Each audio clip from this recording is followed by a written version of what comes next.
شب برات سب سے پہلے نیت کی اصلاح ہو۔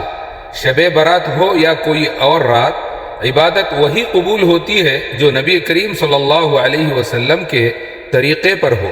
صحیح مسلم کی حدیث نمبر 1718 میں ذکر ہے کہ نبی کریم صلی اللہ علیہ وسلم نے فرمایا، جس نے ایسا عمل کیا جس پر ہمارا حکم نہیں، وہ عمل رد ہے، یعنی وہ قبول نہیں۔ شب برات میں عام غلط کام، مخصوص نمازیں 100 رکعت، 12 رکعت وغیرہ، یہ سمجھنا کہ آج کی رات خاص نماز ضروری ہے، مخصوص تعداد، مخصوص صورتیں لازم کرنا۔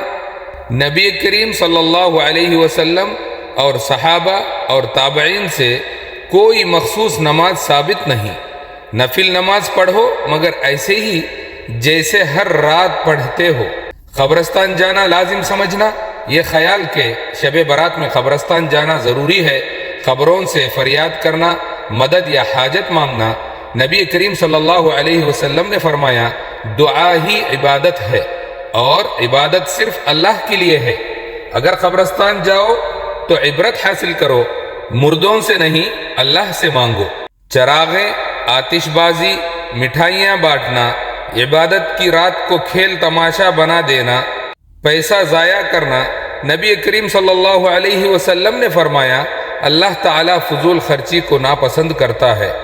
دل روشن کرو، گلیاں نہیں، آنکھیں نم کرو آسمان کی طرف۔ یہ عقیدہ کہ آج ہی فیصلے لکھے جاتے ہیں، یہ ماننا کہ قسمت، موت، رزق صرف آج ہی لکھا جاتا ہے۔ قرآن کے مطابق فیصلوں کی رات لیلۃ القدر ہے۔ ہر رات دعا کرو، اللہ ہر وقت سنتا ہے۔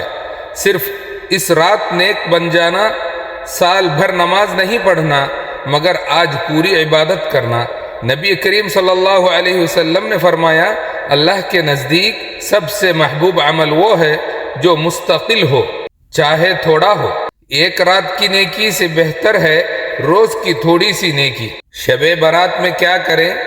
ہم سچی توبہ کریں، اللہ سے معافی مانگیں، دل صاف کریں، کسی سے دشمنی ختم کرنا، عام نفل عبادتیں کرنا، کوئی بدعت نہ اپنانا۔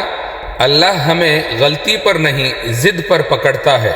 اگر اب تک انجانے میں کچھ غلط ہو گیا تو آج ہی سچ جان کر پلٹ آؤ۔